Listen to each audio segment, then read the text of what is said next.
ও, এসে গেছিস তোরা? হ্যাঁ মা। তো বৌমা, তোমার বাপের বাড়ির লোক কেমন আছে? সবাই ভালো আছে। মা আপনার কথা খুব জিজ্ঞেস করছিল। যাও, একটু ফ্রেশ হয়ে রেস্ট নিয়ে নাও। অনেক দূর থেকে এসেছো তো, তাই হাঁপিয়ে গেছো। ঠিক আছে মা।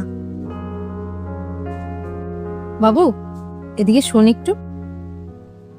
হ্যাঁ মা, বলো। তারপরে তোর শ্বশুর বাড়ির লোকজন তোকে কেমন আদর যত্ন করলো? শ্বশুর বাড়িতে তো সব ঠিকঠাকই ছিল। আরে, শ্বশুর বাড়ির থেকে তোদের কি গিফট দিল? মানে? আরে আমি বলছিলাম, বিয়ের পরে তো এই প্রথম গেলি শ্বশুর বাড়িতে, কিছু তো দিয়েছে আশীর্বাদ করে। ও হো ভা, ও ওইগুলো দিচ্ছিল অনেক কিছু, কিন্তু কিন্তু কি? কোথায় জিনিসগুলো? না মানে ওরা তো আমার আর কি কি সাইজ পরি সেটা তো জানে না, তো কিনে রাখতে পারেনি। তো আমি যাওয়ার পরে আমাকে বলছিল যে চলো তোমাকে দোকানে নিয়ে যাই, তোমার যেটা পছন্দ তুমি কিনে নেবে। আবার বেরানোর সময়ও বলছিল। আরে আমি তো উল্টো তাড়া দিচ্ছিলাম ওকে যে চলো চলো বাড়ি যেতে হবে, রাত হয়ে যাচ্ছে। এবার বেরানোর সময় তুমিই বলো না, যদি ওর বাড়ির লোকেরা বলে যে চলো তোমার জন্য কিছু একটা কিনে নিয়ে আসি, সেখানে আমি ওকে তাড়াহুড়ো দিচ্ছি। তো আমি যদি বলি হ্যাঁ চলো এখন আমি কিনবো, তাহলে কি সেটা ভালো দেখায়? তবে এটা তো ঠিক না, তুই বিয়ের পরে প্রথম শ্বশুর বাড়িতে গেলি আর খালি হাতে তোকে আশীর্বাদ করলো? না না, খালি হাত কোথায়, তুমি আমাকে এমনি টাকা দিয়ে আশীর্বাদ করেছে। আর আমাকে বেরানোর সময় হাত জোর করে বলছিল যে তুমি তো গেলে না কিছু কিনতে, তাহলে এই টাকা দিয়ে তুমি একটা কিছু কিনে নিও। আর বৌমা, বৌমাকেও তো একটা শাড়ি দেওয়ার কথা, ওটা কোথায়?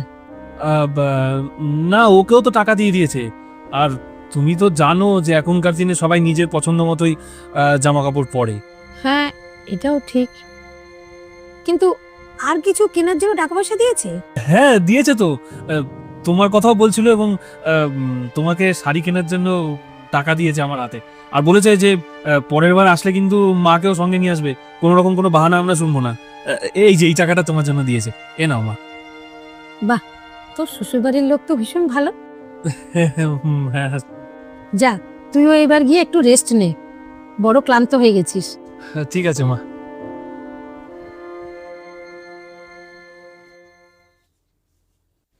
বলছি, তুমি মাকে মিথ্যা কথা কেন বললে? দেখো, আমি আমার মাকে ভালো মতন চিনি। হয়তো তোমার বাড়ির লোক আমাকে টাকা পয়সা কম দিয়েছে, কিন্তু সম্মান অনেক পেয়েছি আমি ওখানে।